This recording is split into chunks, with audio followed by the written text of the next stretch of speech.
વિભાગ એની અંદર 10 માર્ક્સના પ્રશ્નો પૂછાશે બરાબર, જેની અંદર બધા જ પ્રશ્નોમાં તમને ફકરો આપી દેશે અને દરેક ફકરાની નીચે 2 પ્રશ્નો હશે અને એ 2 ફકરાના જે પ્રશ્ન પૂછાય ને એ ફકરામાંથી શોધીને જ એનો જવાબ લખવાનો.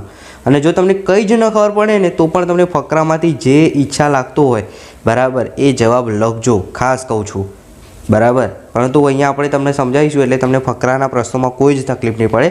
સૌપ્રથમ, what is the problem of most of the village of UP Uttar Pradesh? તો શું આવશે?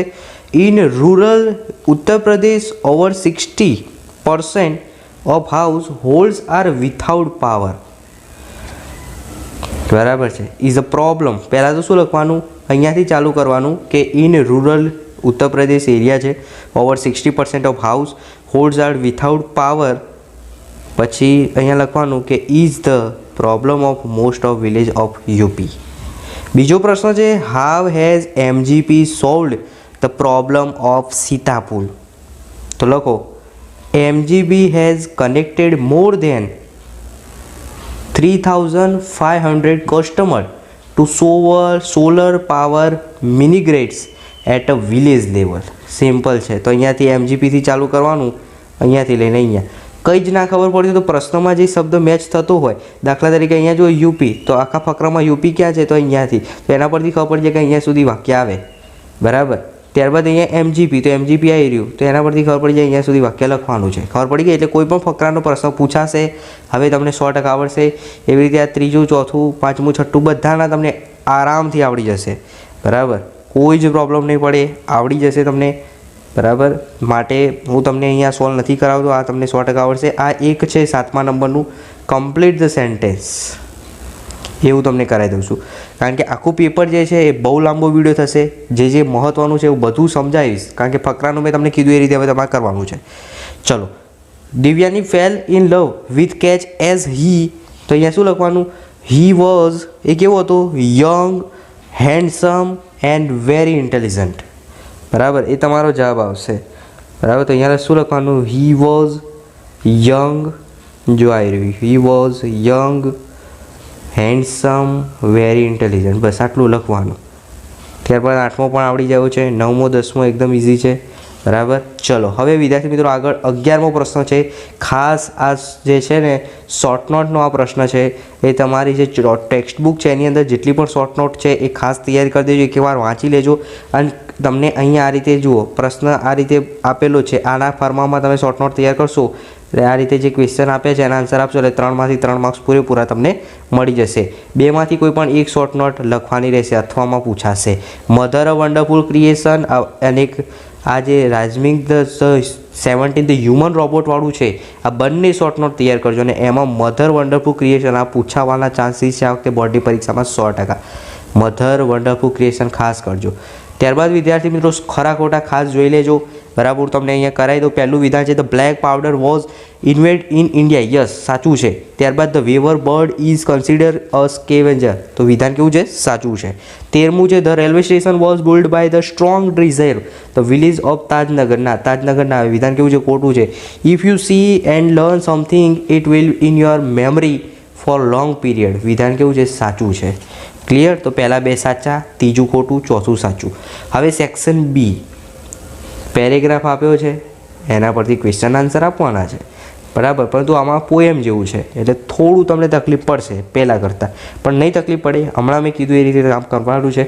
What is stranger about the airplane? તો શું લખવાનું છે 16મા નંબરમાં?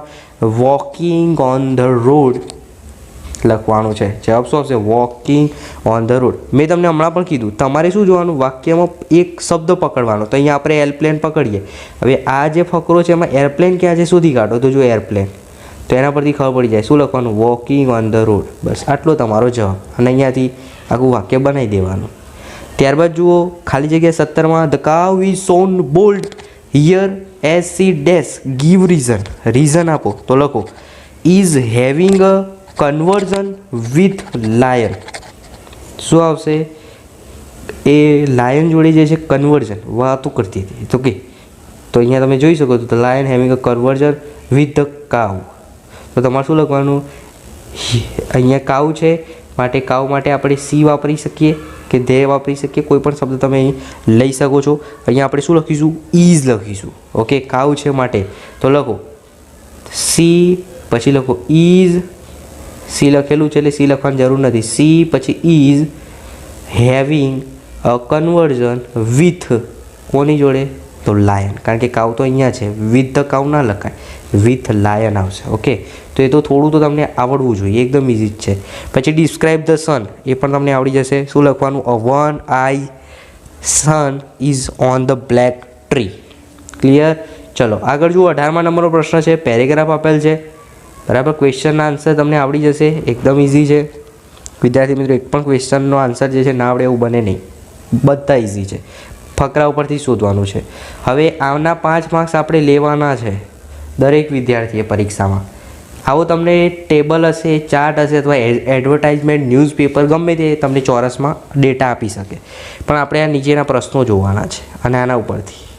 બરાબર, તો 24માં જુઓ. How many marks did Mona score in social science? તો પહેલાં તો મોનાને શોધો. આ રે મોના. હવે સોશિયલ સાયન્સ માટે ડાર્ક બ્લેક કલર છે, તો આ ડાર્ક બ્લેક કલર. તો આ તમે જુઓ, સીધી લાઈન કરો તો કેટલાય અટકે છે? 80. એટલે મોનાના માર્ક્સ કેટલા છે? 80. તો પહેલાંમાં શું જવાબ આવે? 80. એટલે ખાલી 80 નહીં લખવાનું, આખું લખવાનું. 80, 18 marks did Mona score in social science. અથવા તો આ રીતે પણ લખી શકાય, Mona score in social science is 18 marks.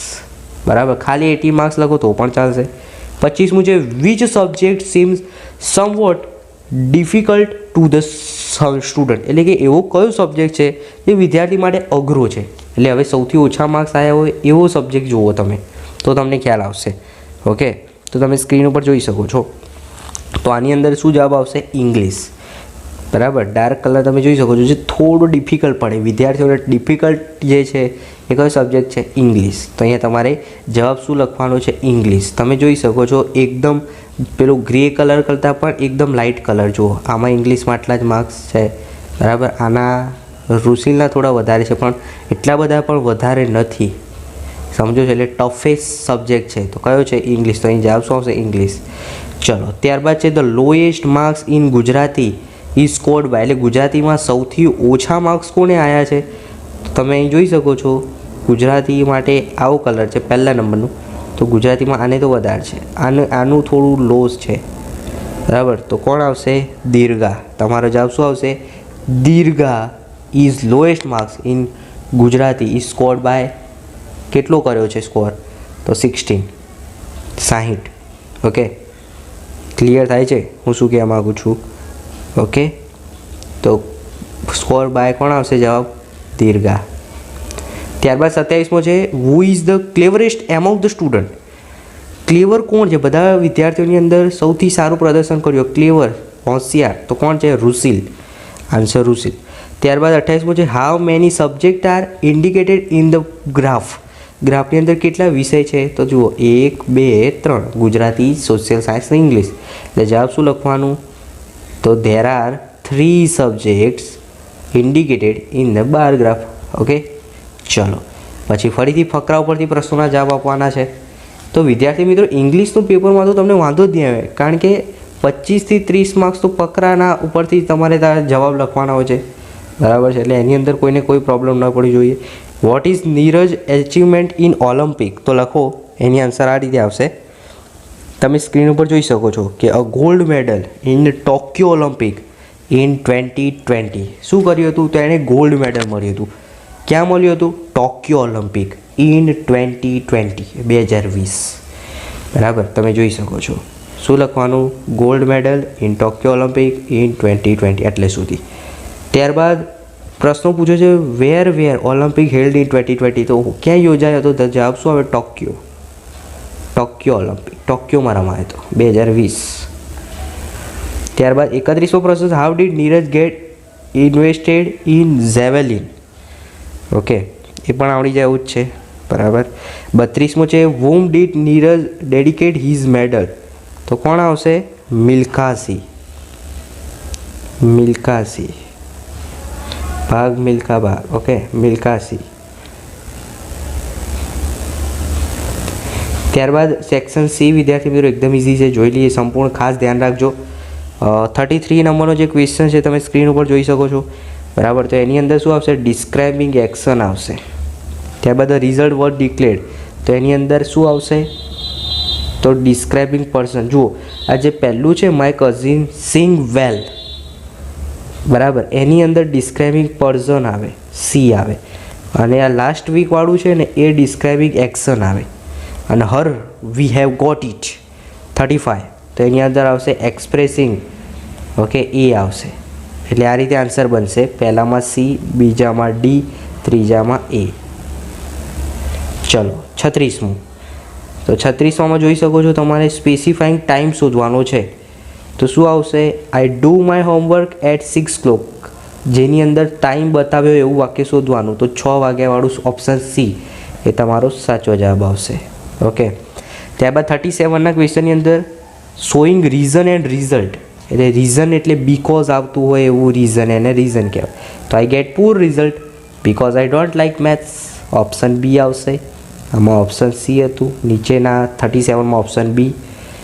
ચલો હવે જોઈએ 38મું, સિકિંગ ઇન્ફોર્મેશન, બરાબર. તો ઇન્ફોર્મેશન આપતો એવું વાક્ય, તો where is the ATM, option C જવાબ આવશે. ત્યારબાદ 39 છે ડિસ્ક્રાઇબિંગ પ્રોસેસ, બરાબર. તો વિદ્યાર્થી મિત્રો remove the back cover of the mobile, describing process. આપણે કેમ રિમૂવ કરીએ છીએ? તો ફોર રિમૂવિંગ ધ બેટરી, બેટરીને રિમૂવ કરવા માટે. એટલે પહેલું તો ના જ આવે, ટેક આઉટ ધ બેટરી, ના બીજું પણ ના આવે. As your mobile is not working as you can find the battery, બરાબર છે. તો ચારેમાંથી એકદમ ઇઝી છે. તમારે મને કમેન્ટ કરવાનું છે કે તમે તમારો મોબાઈલ વાપરો છો, બરાબર, તો એ બેટરીનું માટે કવર તમે કેમ વાપરો છો એ તમારે જણાવવાનું છે. રૂસિલ વિલ ડેઝ શોઈંગ એટ્રેક્શન, 40માં શું છે? શોઈંગ એટ્રેક્શન એટલે શું આવશે? સ્ટડી આઈધર ફ્રેન્ચ ઓર ઇંગ્લિશ લિટરેચર. 41મું છે ઝેનિલ ડાન્સ વેલ, કોન્ટ્રાસ્ટ છે, બરાબર. કોન્ટ્રાસ્ટ છે માટે શું આવશે? બટ વાળું આવશે. બટ